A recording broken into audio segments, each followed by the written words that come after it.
오늘 말씀의 제목은 피부병의 정결 문제라는 제목으로 말씀 나누기를 원합니다. 오늘 13장과 14장에 이어서 그 환자의 피부병에 대한 이야기들을 하고 있습니다. 우리가 지난번에 말씀을 통해서 보았지만 11장부터 15장까지는 이제 일상에서의 그 삶에서 정결의 문제를 하나님께서 요구하십니다. 전에 10장까지는 하나님이 임재하시는 성소에서의 그 거룩에 대한 이야기를 했고, 이제 하나님 따라서 일상의 삶에서의 그 정결의 문제가 무엇인가 라는 것을 계속해서 설명을 하고 있습니다. 그래서 11장과 12장에 대한 것들을 언급을 했고, 이제 13장과 14장에서는 피부병에 대한 이야기를 주로 이제 하고 있습니다. 그런데 오늘 본문에서 시도 때도 없이 가장 많이 등장하는 단어가 뭐냐면 나병이다 이렇게 되어 있습니다. 우리가 일반적으로 나병을 무슨 병이라고 합니까? 문둥병, 한센병이라고 이야기를 합니다. 그런데 오늘 말씀에 등장하는 나병이라고 지칭하는 것들은 사실은 나병이라고 해석하면 안 돼요. 왜냐하면 나병의 증상과 안 맞습니다. 그런데 이것 때문에 이 나병이라고 번역되는 것 때문에 신학자들끼리 사실은 논쟁이 많았으나 나병에게 나타나는 증상하고 전혀 달라요. 그리고 또 더 문제는 뭐냐면 우리가 47절부터 59절까지는 피부병 이외에 피부에 옮을 수 있는 가죽이나 어떤 가방이나 어떤 가죽의 제품들의 곰팡이나 생긴 것들, 이런 것들에 대해서 언급을 하고 있거든요. 근데 거기서도 뭐냐면 나병이라고 언급을 합니다. 55절 말씀 보시면 끝부분에 너는 그것을 불사르라. 이는 거죽에 있든지 속에 있든지 악성 나병이니라 라고 되어 있습니다. 그러니까 오늘 본문에 나오는 나병이라는 단어를 나병으로 보면은 곤란해요. 이게 해석이 안 됩니다. 전부 다 문둥병 이야기가 되는 겁니다. 그런데 그렇지 않고 그냥 피부병으로 보는 게 가장 그냥 합리적이고 합당하다는 것이죠. 그러면 하나님께서 피부병으로 이렇게 기록을 하고 있는데 무엇 때문에 이렇게 기록하고 있는가? 하나님께서 피부병을 치료하려고 지금 이야기를 하고 계신가? 아니면 다른 목적이 계신가? 라는 것을 먼저 살펴야 돼요.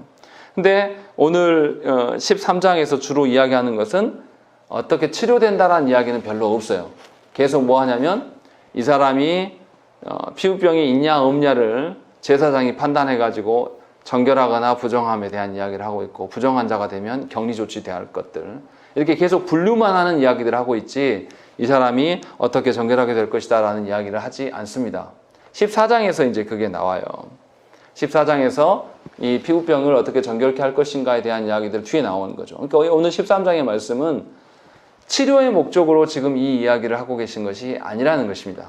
그래서 관점이 달라요. 분명히 우리가 전에 앞장에서 11장의 설교를 할 때 우리가 무슨 이야기를 했냐면 하나님 말씀하시는 거룩과 정결이 뭐냐, 무슨 차이가 있느냐라는 것들에 대한 이야기를 했었습니다. 그때 하나님의 성품에 기인한 것은 거룩이고, 하나님의 것이 아니라 일상에서 세상의 가치 속에서의 어떤 거룩성을 논할 때는 정결로 이야기한다 라고 분명히 이야기를 했어요. 그러나 이 정결을 이야기해도 이것이 거룩과 연계되는 이야기다 라는 것들을 우리가 이제 말씀드렸다는 것이죠. 그래서 하나님께서 정결의 문제를 따지신다라는 거예요.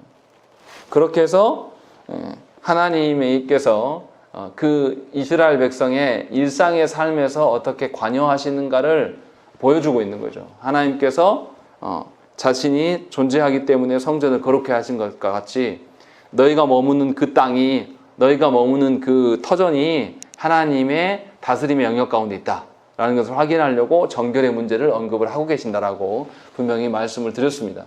그러니까 하나님께서 정결치 못한 부분에 대해서 민감하게 이제 말씀해 주신다라는 것이죠. 그런데 오늘 본문에 나오는 그 정결의 문제라는 것은 어떤 거냐면 다 피부병이에요. 피부병은 어떻습니까? 눈에 확 도드라지게 보이는 거죠.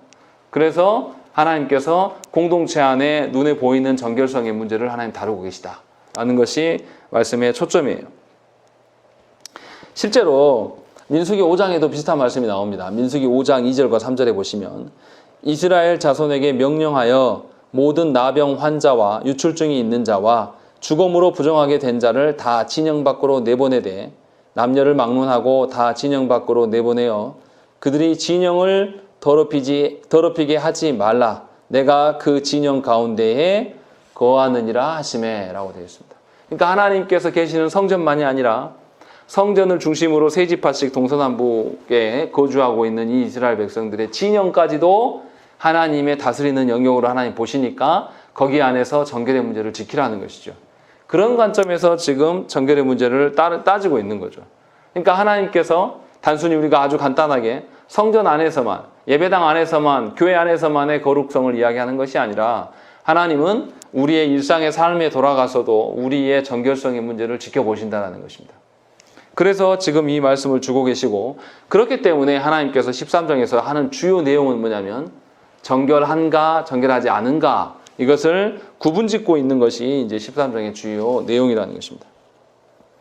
그리고 13장과 14장에 분명히 뭐라고 다 했냐면 정결, 부정결에 대한 그 개념에 대한 언급들이 36회, 30회씩 나옵니다. 굉장히 많이 나오죠. 그런데 치유에 대한 언급은 딱 4번 나와요. 13장과 14장 다 통틀어서요. 그러니까 하나님께서 치유의 목적으로 지금 말씀하고 계심이 아니라는 것을 우리가 분명히 알아야 돼요. 이 말씀 보면서 이런 피부병이 있을 때 이렇게 치유된다를 찾아봐도 찾기가 어렵다라는 것이죠. 중요한 것은 피부병이 있음으로 말미암아 하나님 앞에서 정결하지 못한 것에 대해서 우리가 예민해야 된다는 거예요. 이 말씀을 보면서 우리가 하나님 앞에 부정하게 될 것들에 대해서 염려를 하시라는 거예요. 그런 관점에서 지금 말씀하고 있는 거죠. 우리식으로 말하면 하나님 앞에서 내가 죄 문제에 대해서 얼마나 민감하고 있는가.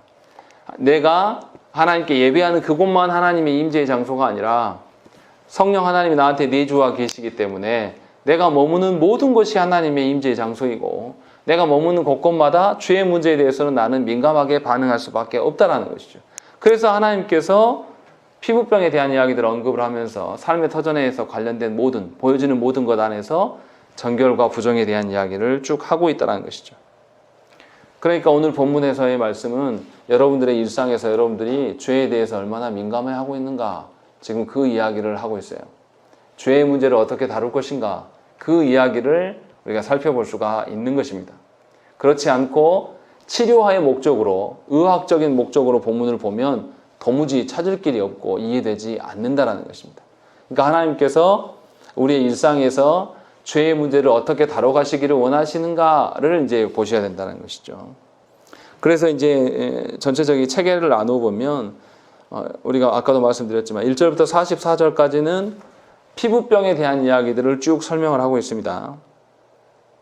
그리고 45절과 46절 두 절에서는 이제 부정하게 판별된 사람이 어떻게 해야 되는가를 설명하고 있고, 45절부터 이제 마지막까지 47절부터 마지막까지는 피부병이 피부에만 나는 것이 아니라 가죽 제품이라든지 사람의 어떤 이불이라든지 이런 것에 영향을 줘서 사람에게 간접적으로 영향을 줄 수 있는 것에 대한 그 정결과 부정결에 대한 이야기를 다 하고 계신다는 거죠. 그러니까 하나님께서 단지 우리의 겉보기에 보이는 피부만을 관여하시는 것이 아니라 피부와 접촉된 모든 것을 보고 계신다. 이것을 다시 이야기하면 하나님께서 우리의 죄, 우리가 지은 죄뿐만 아니라 죄에 빠질 수 있는 환경들까지도 하나님이 다 살피라고 명령하고 계신다는 것이죠.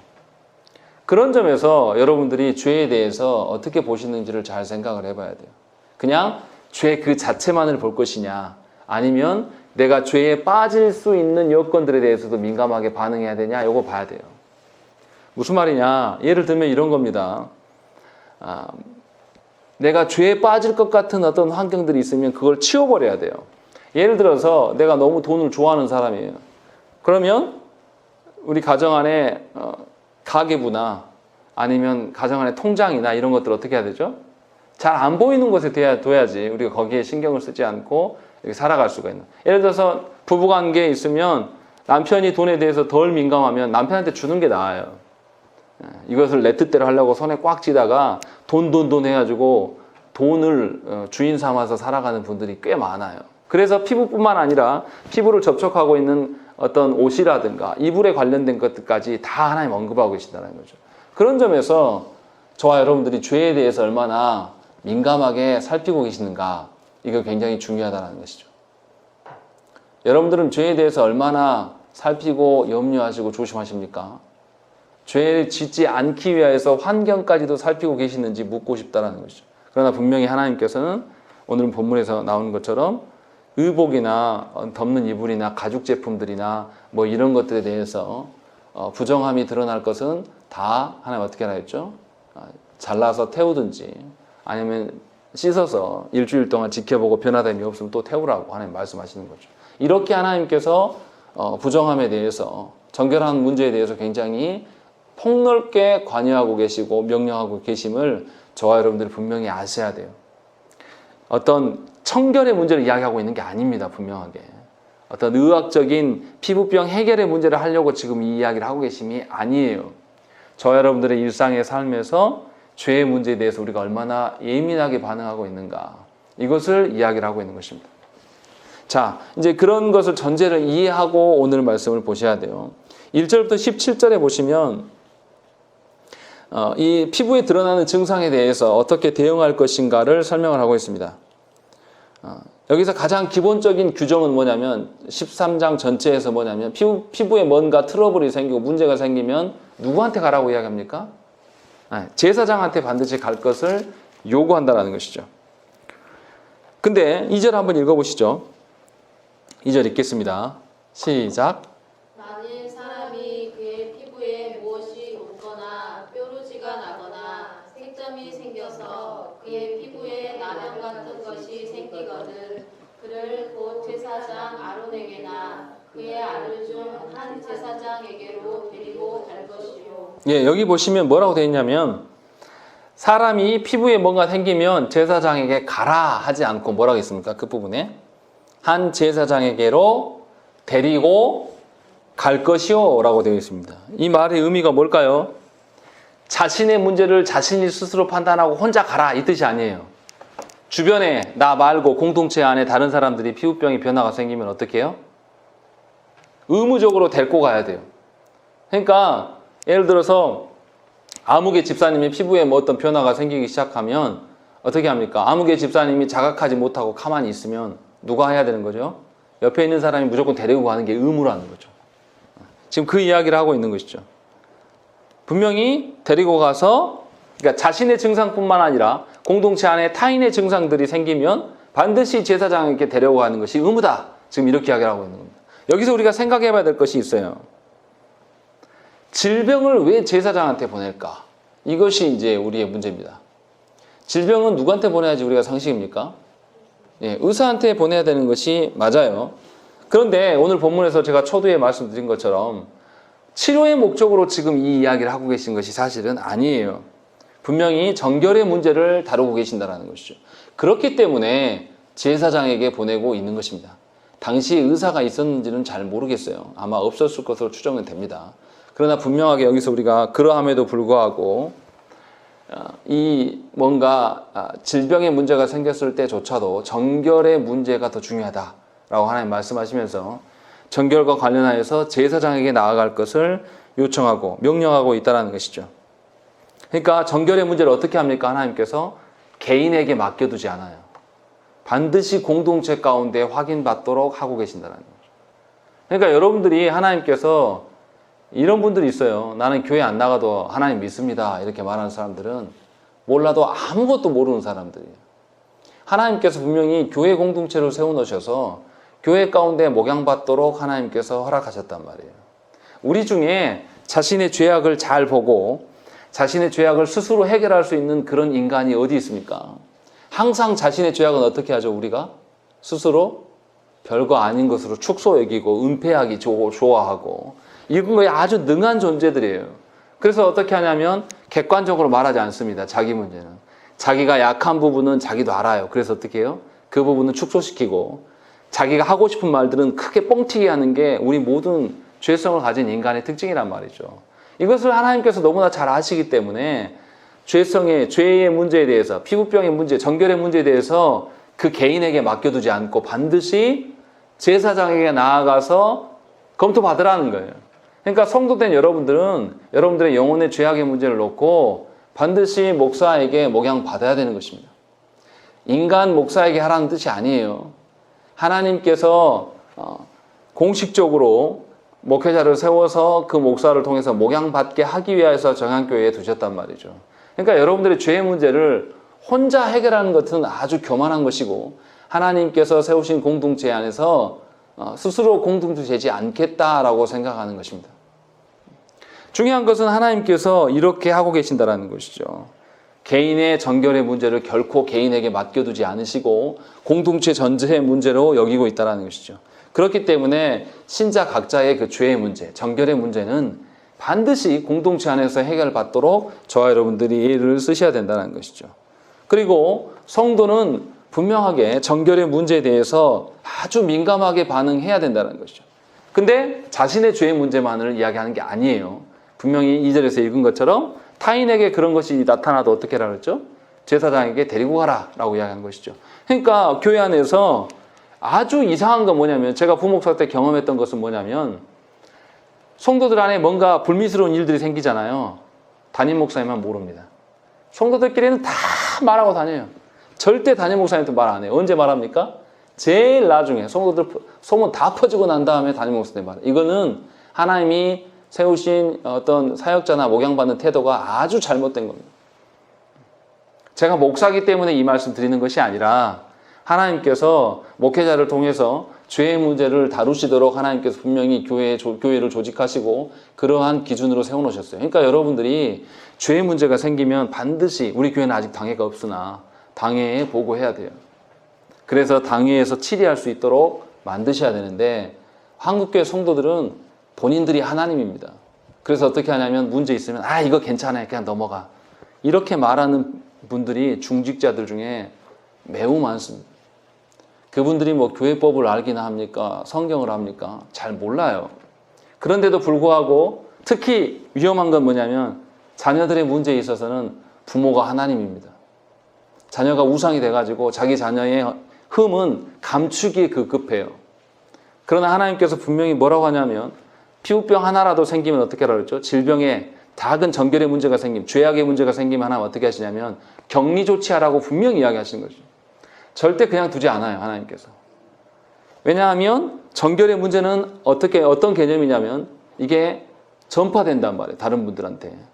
여러분들 중에 목양을 못 받고 말씀을 못 받아들이고 그렇게 살아가는 성도는요, 본인만 죽지 않고 옆에 사람들한테 계속 험담의 말을 나눠가지고 교회를 망가뜨리는데 1인자가 되는 거예요.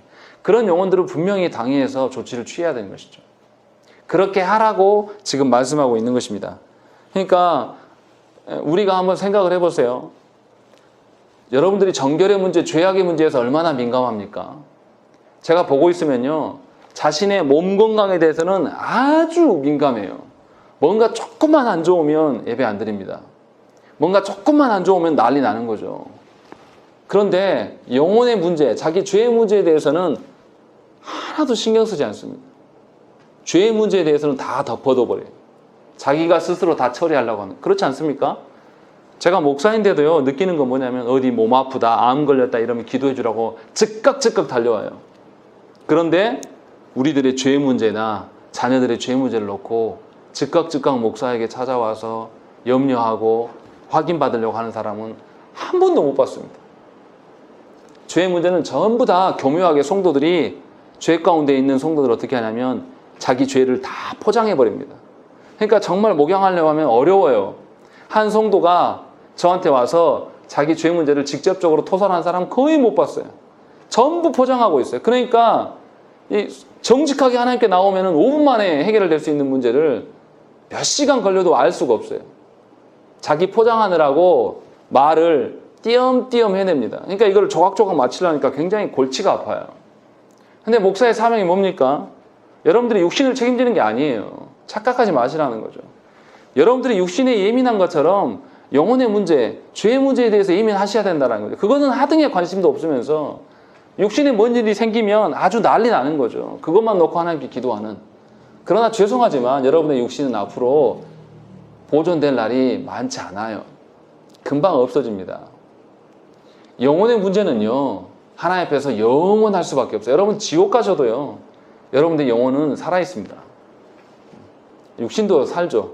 하나님 부활시키셔서 완전한 부활체로 지옥에 보내시니까. 분명히 우리가 알아야 될 것이, 오늘 말씀에 있는 것처럼 육신의 건강 상태에 대해서 민감한 게 아니라 영적 건강 상태에 대해서 지금 이야기를 하고나 있다는 것이죠. 그러니까 우리가 육신의 건강보다 나의 영혼의 건강의 문제가 다 죄의 문제 아니겠습니까? 죄의 문제에 대해서 아주 민감하게 나아가야 돼요. 근데 우리 중에 죄의 문제를 스스로 해결할 수 있는 사람은 아무도 없습니다. 그러니까 죄의 문제를 가지고 하나님 앞에 나와야 돼요. 목사님 저에게 말하지 못하겠다라면 최소한 하나님께 부여잡고 매달리기라도 하셔야 돼요.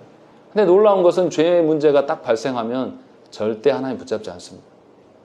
은혜 있는 자가 기도하지 은혜 없는 자가 기도하는 경우, 은혜 없는 자도 기도해요. 자기 욕망 따라서는 기도합니다. 절대 그것을 위해서 기도하지 말라 그래도 끝까지 자기가 그 기도 제목 놓지 않고 기도하죠. 그것은 아주 거짓된 것이고 하나님 아예 받지도 않고 죄로 보실 거예요. 그게 아니고 하나님 말씀을 받으면서도 뭔가 자기의 어떤 기도를 하고 있는 것을 하나님 별로 기뻐하지 않는다는 것이죠. 분명하게 죄의 문제에 대해서 민감하셔야 되는 것이죠. 자기뿐만 아니라 같은 교우들의 죄에 대해서도 민감하게 보면서 그 영혼에게, 물론 자기 죄에 대해서는 하나님께 정직하게 하셔야 되고 타인의 죄에 대해서는 어떻게 해야 되겠습니까? 지혜롭게 하셔야 될 필요가 분명히 있긴 해요. 그러나 죄의 문제에 대해서 우리가 민감해져야 됩니다. 죄의 문제에서 민감하지 않으면 여러분들의 하나님이 맡겨주신 육신의 자녀들에게 잘못 가르칠 수밖에 없는 거죠. 아니 세상에 죽을 수도 있는 죄를 졌는데도 그 자녀에게 혼내지 않아요. 그냥 내버려둬요. 또 하죠. 또 죽을 뻔했습니다. 또 내버려둬요. 또 할 거예요. 방관만 하고 있는 거예요. 이게 부모입니까? 부모는 사랑하는 게 아니에요. 죽이는 거죠, 자녀를. 우리 규현이가 칼 가지고 놀면 제가 어떻게 해야 됩니까? 그냥 좋게 뺏어도 되겠습니까? 매를 아프게 때리면서 다음에는 못 손대게 이렇게 해야지 아이가 조심할 거 아닙니까? 영혼의 문제가 칼과 같아요. 죄의 문제에 대해서 그렇게 둔감하게 살면서 죄의 문제에 대해서는 자식들에게 아무 공고도 하지 않으면서 육신에 어떻게 될까봐 이것만 하는 것은 그 영혼을 죽이는 겁니다. 분명히 우리가 아셔야 되는 것이죠. 오늘 말씀 그것을 이야기하고 있어요. 디모데전서 4장 8절 말씀에 뭐가 되어 있냐면 육체의 연단은 약간의 유익이 있으나 경건은 범사에 유익하니 금생과 내생의 약속에 있느니라 라고 되어 있는 것이죠. 분명히 하나님께서 경건, 정결의 문제에 대해서는 금생과 내생에도 연관 쭉 이어진다라고 하나님 분명히 말씀을 통해서 우리에게 주신다는 것이죠. 그러니까 저와 여러분들이 무엇 때문에 신앙생활을 하시는지를 잘 살피셔야 돼요. 여러분들의 육신이 잘 되고 뭐 돈이 많아지고 권세 누리는 것 이거는요 별 의미 없어요. 이거 없어도 삽니다. 오늘 정말 노예 모임 하는데 설교하시는 목사님도 그 이야기를 똑같은 이야기를 하시더라고요. 정말 도전을 많이 받았습니다. 우리가 목사가 돼가지고 하나님 부르심을 받은 자들이 못 살아도 괜찮아야지 성도들을 이용해서 자기 이익 채우려고 하는 게 그게 목사냐 라고 하면서 아주 강력하게 설교를 하시더라고요. 저는 정말 은혜가 됐습니다. 정말 그간의 노예에서 가장 은혜된 설교였어요. 정말 들을 줄 알아야 되는 거죠. 하나님께서 우리에게 그렇게 요청하고 있는 거예요. 그래서 제사장에게 피부병 그 아무것도 아닌 걸 수도 있는 문제일 수도 있어요. 간과하고 넘어갈 수 있는지. 피부병 있어도 사는데 지장 없잖아요. 그런 피부병이라 할지라도 하나님 다 어떻게 하냐면 낱낱이 기록하면서 이렇게 됐을 때는 어떻게 하고 이렇게 나왔을 때 어떻게 하고 그래서 59절이나 되잖아요. 굉장히 길잖아요. 이렇게 하나님께서 낱낱이 다 관여하시는 것은 그만큼 하나님께서 우리의 죄의 문제에서 깊이 관여하시기를 원하신다는 것이죠. 그럼 이렇게 물을 수 있습니다. 하나님이 직접 우리 죄의 문제를 성령님께서 우리 죄의 문제를 직접 다룰 수 있으면 되지 왜 인간 제사장에게 가라고 하냐라고 이제 물어볼 수 있는 것이죠. 제사장이 그럼 목사냐? 라고 물어볼 수도 있습니다. 아닙니다. 중요한 것은 뭐냐면 우리의 대제사장이신 예수 그리스도께서 예수 그리스도 앞에 나아가는 거예요. 그것을 상징하기 위해서 제사장이 지금 언급되어 있는 것입니다. 궁극적으로 우리의 죄의 문제는 예수 그리스도께서 해결하심이 맞아요. 그러나 우리의 현실적인 삶에서 우리 중에 예수 그리스도에게 민감하고 예수 그리스도 앞에 말씀으로 되신 그 예수님을 바르게 이해하는 사람이 별로 안 많거든요. 그러니까 교회 안에 세워진 목회자에 가서 말씀의 규정으로 검증받으라는 거죠. 죄의 문제에 대해서. 궁극적인 것은 예수 그리스도께서 하심이 맞습니다. 그러나 하나님께서 현실적인 문제에서 분명히 개인의 죄를 개인에게 해결하라고 맡긴 게 아니라 공동체 가운데 끌고 나가도록 분명히 말씀하고 계심을 저와 여러분들이 아셔야 된다는 거죠. 이런 측면에서 봤을 때 어떻습니까? 이 제사장의 판단이 매우 중요한 것입니다. 제사장이 판단을 잘못해가지고 예를 들어서 신혼부부인데 피부병이 뭐가 생겼는데 이게 그냥 부정한 것이 아니고 정한 일이었는데 제사장이 판단 미스하면 어떻게 됩니까? 일주일 동안 감금당해야 돼요. 그리고 나서 일주일 후에 다시 봐요. 그래서 또 판단 미스하면 또 일주일 동안. 그래도 안 되면 어떻습니까? 너 부정 판결해갖고 어떻게 해야 돼요? 공동체 바깥에 진영 밖으로 쫓겨나 살아야 한단 말이에요. 그러니까 제사장이 판단이 미스하면 가정에도 큰 타격이 올 수밖에 없는 것이고 공동체 파장이 일어날 수밖에 없어요. 그러면 이 제사장이 어떻게 해야 되겠습니까? 제사장이 오늘 말씀에 보면 눌러보고 뭐 좀 움푹 들어가고 색깔이 변하고 뭐 털이 있고 없고에 따라서 아주 하나님이 여러 가지로 다 이야기해요. 이걸 다 알고 있어야 됩니다. 제사장이. 그러니까 성도들의 어떠함을 제사장이 어떻게 살피는 것이죠? 아주 면밀하게 세밀하게 살펴야 돼요. 성도들에게 귀가 열려 있어야 돼요. 목사들이. 그래서 목사가 어려운 거예요. 말씀에 대한 귀도 열려 있어야 되고 성도들의 삶에 대한 것도 어떻게 열려야 되고 이 시대가 어떠한지도 알고 있어야 돼요. 그러니까 목사가 성도들의 말을 들을 수 없으면 그 목회하면 안 됩니다. 그러니까 여러분들이 목사님 저를 위해서 기도하셔야 돼요. 아, 우리 목사님이 성도들의 말에 성도들이 얼토당토 하는 이야기를 해도 넓은 마음으로 들어줄 수 있는 목사님이 되도록 여러분들이 기도하셔야 돼요. 그렇지 않으면요 성도들이 풍비박산이 나도 목사가 조치를 취하지 않습니다. 생각을 해보세요. 제사장이 착각해가지고 판단 미스를 계속 일으켜요. 그럼 얼마나 가정 안에 난리가 일어나겠습니까? 또 공동체에 얼마나 파다하게 소문이 나겠습니까? 그런 것을 생각했을 때에 제사장의 판단이 굉장히 중요한 것이죠. 우리 시대에는 목사에게 판단 다 주어진 게 아니라 당회에게 이 모든 일들이 주어져 있고 교회 안에 권징을 시행하는 것이 죄의 문제를 다루는 방편입니다. 그런데 문제는 뭐냐면 우리 시대에 교회가 치리의 문제를 안 하려고 합니다. 오늘도 그것 때문에 모였는데요. 치리의 문제를 사실은 더 일찍 처리할 수 있었던 건데 안 하려고 하다가 다른 방법으로 하다 보니까 이렇게 늦어진 점도 있는 것 같아요. 제가 느끼기에는.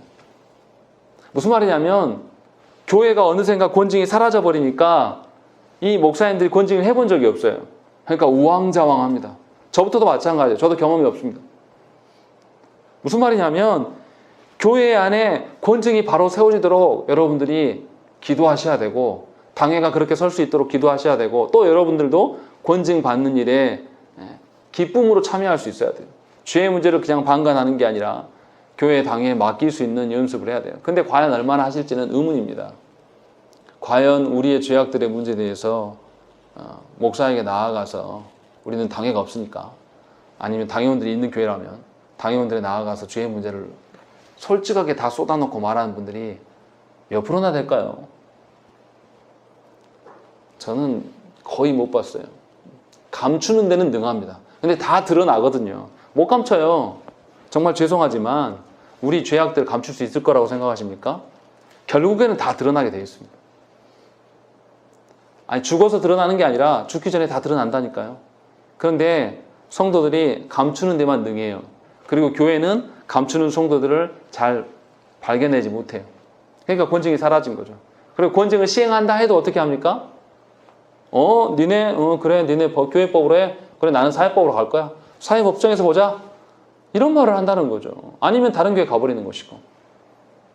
이게 뭡니까? 하나님께 세우신 권징을 받지 않겠다라는 거예요. 분명히 말씀에서는 제사장을 통해서 이것을 정결 부정결을 해결받고 그 정결한 것인지 판단을 받고 난 다음에 공동체 바깥으로 나갈 것인지 어쩔 것인지를 정하라고 분명히 하나님은 아주 길게 상세하게 말씀하고 계시는데 우리의 현실에서는 그렇지 않다라는 것입니다. 그러니까 저 여러분들이 성도 됨인가를 한번 살펴보셔야 돼요. 일단 여러분들이 죄의 문제에 대해서 여러분의 영혼의 문제에 대해서 민감하십니까? 그걸 민감하신다면 그 죄의 문제를 교회 안에 목사나 당회에 끌고 나오기를 하십니까?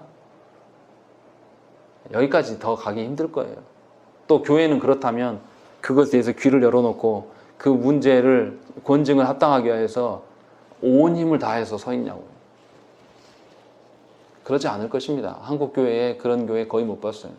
성도들의 죄 문제를 해결하려고 목사가 뛰어다니고 이런 많지 않습니다. 그래서 아픈 거예요. 그래서 우리가 정결의 문제가 없는 겁니다. 교회 안에. 하나님께서는 분명히 레위기를 통해서 제사의 법에 대한 이야기를 때 항상 거룩에 대한 이야기를 하셨어요. 하나님이 계신 그곳에서. 하나님이 이제 이어서 11장부터는 무슨 이야기 하시냐면 우리가 살아가는 그 터전 위에서 하나님 백성다운 정결의 기준들을 계속 제시하고 계시는 것이죠. 정말 우리가 하나님 주신 말씀대로 우리가 정결의 문제를 예민하게 받아들이면 우리 삶이 어떻게 되겠습니까? 세상 사람들이 다 알아봐요. 세상 사람들이 교회 목사를 존경해요.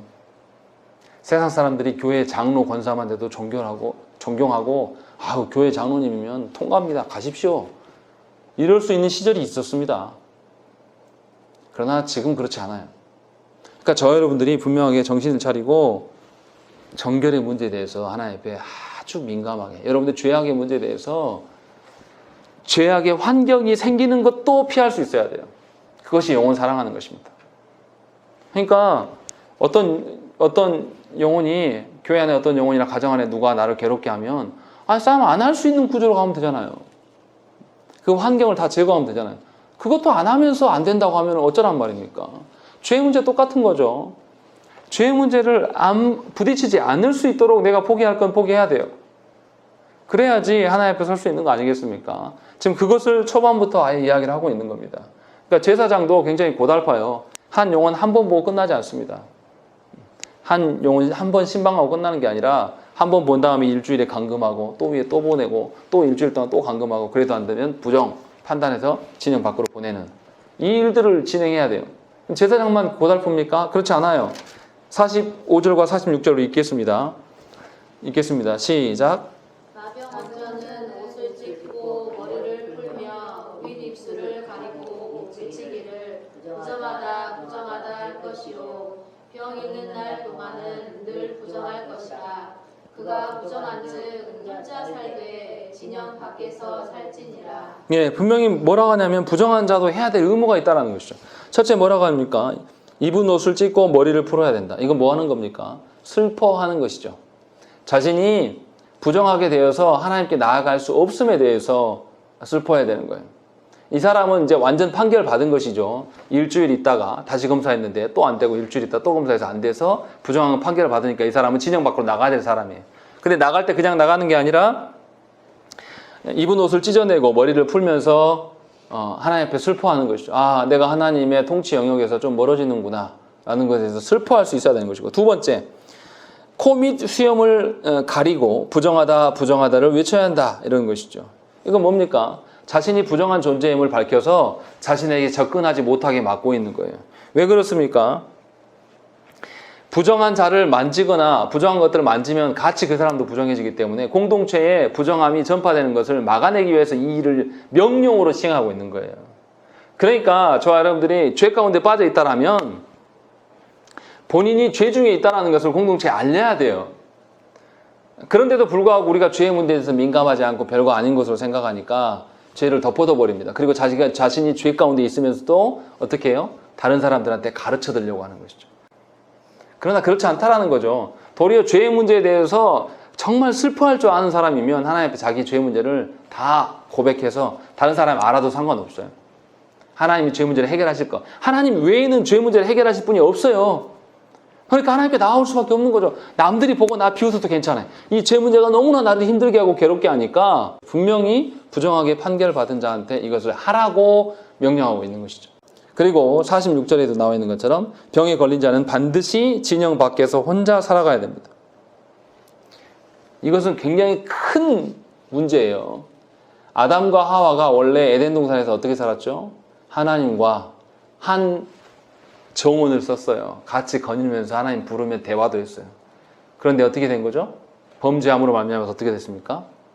에덴 동산에서 쫓겨났어요. 지금 그 이야기를 하고 있는 거예요.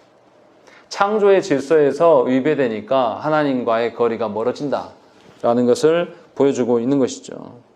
그러니까 하나님의 임재의 장소에서 멀어지니까 이건 너무 큰 일이에요. 그러니까 죄의 문제로 인하여서 하나님과 내 관계가 깨트려지는 것이 신자에게 얼마나 중요한 문제인가를 우리가 좀 살필 수 있어야 한다는 것이죠. 우시야 왕이 말년에 어땠습니까? 하나님 앞에서 교만하다가 어떻게 되죠? 병에 걸려가지고 격리 수용 당하다가 말년을 끝냅니다. 왕이 뭔 창피입니까? 그게. 왕인데 왕처럼 못 돌아다니고 병 때문에 격리 수용 당하고 그냥 끝났다니까요. 그게 더 큰 우세 아니겠습니까? 하나님 앞에서 죄악을 품고 살아가서 하나님과 교제하지 못하는, 정말 불쌍하죠. 하나님이 말씀을 주시고 성령 하나님께서 우리 가운데 내주하셔서 은혜를, 말씀을 깨닫게 하셔서 은혜를 부어주시는데도 혼자 못 받아요. 얼마나 불행합니까? 지금 그 이야기를 하고 있는 거죠. 그래서 분명히 하나님께서 신자의 정결의 문제에서 얼마나 민감하게 반응하시고 어떤 것을 요청하시는가를 여러분들이 잘 아셔야 된다는 것이죠. 그러니까 죄를 발견하면, 여러분의 죄를 발견하면 하나님께 반드시 고백해야 돼요. 그래서 자신이 하나님과 멀어짐에 대해서 하나님께 회개해야 되는 것이죠. 이것이 이제 부정한 자의 의무라고 이제 이야기를 하시는 것이고, 이제 47절부터 59절까지는 아까도 말씀드렸지만 사람 피부 외에도 사람 피부에 접촉하는 모든 것들, 옷감이라든지 가죽이라든지 어떤 뭐 이불에 피어난 곰팡이나 어떤 그런 것들, 그런 요소까지도 하나님께서 전부 다 격리하고 더러운 것을 제거할 것들, 일주일 동안 상태를 봐보고 또 안 되면 잘라낼 것들, 이런 것들을 명령하고 계신다는 것이죠. 이처럼 하나님께서는 우리의 사소한 죄악까지라도 하나님은 다 관여하시고 그 죄로부터 우리를 지켜내기를 원하셔요. 또는 우리가 이미 죄에 물들어 있다라면 하나님께서 당신의 사랑하는 그 영혼과 죄를 소상히 살펴서 완전히 두 개를 분리하기를 원하신단 말이죠, 하나님.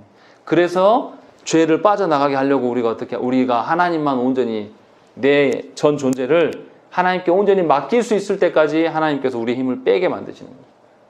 하나님은 우리에게 은혜 주시기를 그렇게 원하시지만 저와 여러분들이 우리의 죄의 문제를 하나님께 맡기지 않는 거죠. 끝까지 자기 것을 고집하고 내 방식대로 살겠노라 하면서 절대 변화됨을 꿈꾸지 않는 것이죠. 이것에 대해서 하나님께서 슬퍼하신다는 것이죠. 오늘 말씀이 굉장히 길어서 하나하나 다 살펴야 될 필요가 있지만 전반적인 흐름은 이런 것입니다. 분명히 피부병은 눈에 잘 띄는 질병이에요. 인간의 죄를 피부병에다가 비유해서 이야기하는 것은 그만큼 죄의 문제를 잘 보라는 것입니다. 그리고 죄에 대해서 적절히 처리하지 않으면 사람의 삶과 그 영혼을 철저하게 파괴하는 것임을 분명히 알려주고 있다는 것이죠. 그리고 이 성결의 문제는 단순히 영적인 문제로만 여기지 않습니다.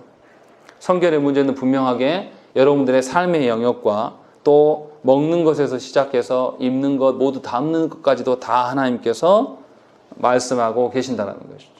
그러니까 우리 죄악의 문제는 단순히 내 영혼의 문제, 내 마음의 문제만 아니라 내 삶의 양식의 문제까지도, 심지어 내가 뱉어내는 말들까지도 내 죄악과 다 관련되어 있는 것이죠. 그래서 하나님께서 이 이야기를 하고 있는 거죠. 그러니까 많은 사람들이 예수 믿으면 하나님께서 말하시는 거룩과 정결을 어떻게 생각하냐면 윤리적으로, 도덕적으로 생각하는 경향이 굉장히 강해요. 그러나 분명하게 우리가 2주 전에도 말씀드렸지만 거룩은 육체적이거나 물리적인 것에 국한되지 않습니다. 영적인 것에서 출발해서 육체적인 것과 물리적인 것을 다 관계하고 있다는 것을 분명히 아셔야 되는 거죠. 그러니까 내 영혼이 썩어 있으면요, 내 삶에서 드러내는 내 말이 썩고요, 내 말이 썩어 있으면 내 삶의 방식이 썩어 있습니다. 아주 불량한 방법으로 살아가요. 하나님의 자녀인 우리들은 분명히 세상과는 차별화되어야 됩니다. 왜 여러분들 예수 믿습니까? 예수 믿으려면 우리가 바르게 믿어야 됩니다. 힘없이 그냥 그렇게 살아가다 죽더라도 하나님 앞에 설날을 생각하면서 살아가셔야 돼요. 이 땅에서 잘 될 거면 뭐하러 예수 믿습니까? 이 시간에 나가서 돈 벌고 사람들 관계하고 인맥 넓히는 게 훨씬 낫지 않습니까? 뭐하러 헌금합니까? 하나님이 부르신 대로 저와 여러분들이 사셔야 돼요. 하나님이 얼마나 이 말씀을 주시면서 답답해 하셨겠습니까? 하나님이 우리의 정결의 문제를 얼마나 일상의 소소한 데까지 다 관여하시기를 원하셔서 우리 피부뿐만 아니라 우리가 만지고 접촉하는 것까지 다 언급을 하실까요? 우리가 이 부분에 대해서 매우 아프게 들으셔야 돼요.